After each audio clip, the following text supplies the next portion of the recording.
जिंदगी एक रंगमंच है और हम सब उसमें किरदार हैं, मगर मैं अपना किरदार खुद लिखूंगी। वाह चुटकी, सच में तू तो हमेशा ही कमाल करती है। सही कहा तूने राहुल।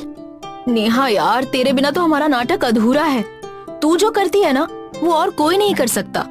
यूं ही नहीं, पूरा कॉलेज तेरा फैन है। ओफो, बस भी करो तुम दोनों को पता है ना, मुझे अपनी तारीफ सुनना पसंद नहीं है। ये कहानी है नेहा की, जो मुंबई के कॉलेज में पढ़ती थी। पढ़ाई के साथ नेहा कॉलेज के नाटकों में भी भाग लेती। कॉलेज के फर्स्ट ईयर में ऐसा नाटक करने वाली नेहा अब सच में एक बड़ी अभिनेत्री बनना चाहती थी। उसके अभिनय में सच्चाई थी, दर्द था, हंसी थी और सबसे बड़ी बात, उसमें जुनून था। इसीलिए उसके कॉलेज में हर कोई उसका फैन था और जल्द ही पूरी दुनिया उसकी फैन बनने वाली थी। अरे चुटकी, सुना है कास्टिंग डायरेक्टर कॉलेज आया है, कॉलेज ड्रामा देखने वाला है। सच में? कौन है वो? नाम तो कुछ शेखर वर्मा है। सुना है नई फिल्म के लिए नए चेहरे ढूंढ रहे हैं। ये तो मेरे लिए एक मौका हो सकता है। मैं इस बार कुछ ऐसा करूंगी कि कोई भूल ना पाए। उस दिन के बाद से नेहा दिन रात मेहनत करने लगी। उसकी रिहर्सल सुबह सूरज से पहले शुरू होती और चांद के साथ खत्म होती। उसका कमरा संवादों की गूंज से भर गया था। तू मेरा ही हिस्सा है, मेरा ही लहू है, तुझे कैसे भूल जाऊं? हर रोज तेरा चेहरा मेरी आंखों के आगे घूमता है। मैं जिंदा हूं क्योंकि तुझे ढूंढा है। वाह, क्या बात है, तुमने तो कमाल कर दिया। मैं अपनी नई फिल्म के लिए ऐसी ही किसी किरदार को ढूंढ रहा था और मैं ये गर्व से कह सकता हूँ कि वो तुम हो। सच में? Thank you sir, thank you so much. आखिरकार नेहा ने जो सोचा था उसने कर दिखाया। वो ऑडिशन में सिलेक्ट हो चुकी थी। लेकिन वो कहते हैं ना, कभी कभी हम जो सोचते हैं उससे बिल्कुल उल्टा हो जाता है। ऐसा कुछ नेहा के साथ भी हुआ। एक दिन देर रात कॉलेज से घर लौटते वक्त नेहा का एक्सीडेंट हो जाता है, जिसकी वजह से वो हमेशा के लिए अपाहिज हो जाती है। मुझे अफसोस है, लेकिन नेहा, तुम्हारा बायां पैर हमेशा के लिए कमजोर हो गया है।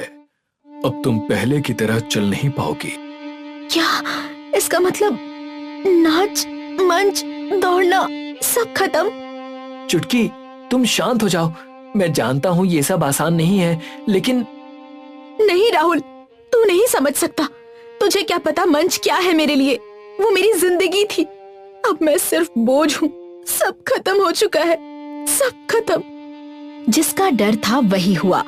एक्सीडेंट में नेहा ने सिर्फ अपने पैर नहीं गंवाए थे, बल्कि उसे नई फिल्म से भी बाहर निकलना पड़ा।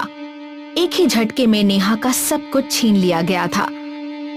वो अब घर में रहती, दूसरे से मिलना उसे अच्छा नहीं लगता। उसे अब अभिनय करने वाली हर लड़की से ईर्ष्या महसूस होती। ये भी वही करेगी जो मैं करना चाहती थी, लेकिन मैं क्या कर रही हूँ? मैं बस घर में पड़ी पड़ी रो रही हूँ। क्यों हुआ मेरे साथ ये सब? क्या मेरे सपनों की कोई कीमत नहीं थी? नेहा ने अपने आप को घर में बंद कर लिया था, लेकिन उसके दोस्तों से वो सब देखा नहीं जा रहा था, जिसके कारण राहुल एक दिन नेहा से मिलने उसके घर जाता है। अरे नेहा, ये सब क्या है? तुमने तो खुद को कमरे में बंद ही कर लिया है। नहीं, तुम चलो मेरे साथ। आज शहर में आर्ट एग्जीबिशन है, हम वहां चलते हैं। इससे तुम्हारा मन थोड़ा बहल जाएगा। राहुल के कहने पर नेहा उसके साथ चली गई और जो उसने देखा उससे उसका नजरिया बदल गया। नेहा व्हील चेयर में बेमन से चारों ओर देख रही है। एक कोना जहां लोग जमा है, राहुल उसे वहां ले जाता है। इतनी भीड़ किस बात की है? एक चित्रकार हैं, बहुत खास। उनके चित्र सबको झकझोर देते हैं। अच्छा। राहुल की बात सुनकर नेहा उसके साथ उस भीड़ से आगे चली जाती है। वो चित्रकार चित्र बना रहा था और चित्र बनता देख नेहा चौंक जाती है। ये अपने पैरों से पेंट कर रहा है। हाँ, उसके दोनों हाथ एक दुर्घटना में कट गए थे, लेकिन देख, उसने हार नहीं मानी और तू एक एक्सीडेंट से ही हार गई। सच कहूं तो मेरी दोस्त चुटकी ऐसी तो बिल्कुल नहीं थी। सही कहा तूने राहुल। मैं पागल हूँ जो मैं अपने पैर की वजह से रो रही हूँ। एक्सीडेंट ने मुझसे मेरा पैर छीना है, मेरी कला तो नहीं छीनी, तो मैं क्यों रोती बैठूं? नहीं, अब बहुत हुआ। मैं फिर से अपने सपने पूरे करूंगी, ये तय रहा। प्रदर्शनी से लौटने के बाद नेहा की जिंदगी जैसे एक पल में बदल गई। नेहा ने पहली बार खुद की तकलीफ को एक नई नजर से देखा था। मैं मंच पर नहीं लौट सकी तो क्या हुआ, मैं किसी और के सपनों को मंच दे सकती हूँ। राहुल, मैं सोच चुकी हूँ, मैं अपनी एक्टिंग की दुनिया से फिर जुड़ना चाहती हूँ, लेकिन इस बार थोड़े अलग तरीके से। मतलब तू फिर से ऑडिशन देने जा रही है? नहीं, अब मैं दूसरों को मंच पर लाना चाहती हूँ। मैं एक अभिनय कार्यशाला शुरू करूंगी जहाँ मैं लोगों को अभिनय सिखाऊंगी, और मेरी पहली बैच होगी अपने कॉलेज का थिएटर ग्रुप, यानी तू और हमारे दोस्त। यार तू तो कमाल है, मैं तो इसमें तुम्हारा पूरा साथ दूंगा और अपना ग्रुप भी। नेहा और राहुल ने मिलकर एक छोटा सा हॉल किराए पर ले लिया। वहीं से शुरू हुई नेहा अभिनयशाला। अभिनय का मतलब सिर्फ संवाद बोलना नहीं होता, वो एक एहसास है। आप जब मंच पर खड़े होते हैं तो आप सिर्फ खुद को नहीं, उस किरदार को जीते हैं। लेकिन किरदार जीने के लिए डर तो नहीं होना चाहिए ना। मुझे तो मंच पर चढ़ते ही चक्कर आने लगते हैं, इसलिए मैं बैक स्टेज करती हूँ। लेकिन अगर तू ऐसा ही सोचती रहेगी तो कभी बड़ी अभिनेत्री नहीं बन पाएगी। देख, मैं जानती हूँ कि तेरा सपना क्या है, और अगर तुझे वो पूरा करना है तो तुझे किरदार को जीना सीखना होगा, और उसमें मैं तेरी मदद करूंगी। भाई वाह, नेहा की अभिनयशाला बड़े अच्छे से चलने लगी थी। दिन बीते, हफ्ते गुजरे और आखिरकार शो का दिन आ गया। नेहा का ये पहला निर्देशन था, इसलिए वो थोड़ी डरी हुई थी।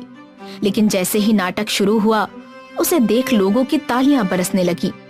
लोगों का इतना अच्छा रिएक्शन देखकर नेहा खुश हो गई। आखिरकार नाटक का अंत हुआ और सबने नेहा के लिए खड़े होकर तालियां बजाईं, और नेहा मंच पर आकर अपने मन की बात कहती है। मैं कभी सोचती थी कि मेरा मंच मुझसे छिन गया, लेकिन आज समझ आया कि मंच सिर्फ रोशनी नहीं, वो विश्वास होता है। आज मैं अभिनेत्रियों की भीड़ में नहीं, लेकिन इस सब के साथ मैं अपना सपना जी रही हूँ। आखिरकार नेहा का सपना सच हो ही गया। वो मशहूर अभिनेत्री तो नहीं बन सकी जिसके सपने उसने कॉलेज में देखे थे, लेकिन अब जब लोग उसके नाम को याद करते हैं तो कहते हैं वो एक बेहतरीन निर्देशक है जिसका नाटक जिंदगी को नई दिशा देता है।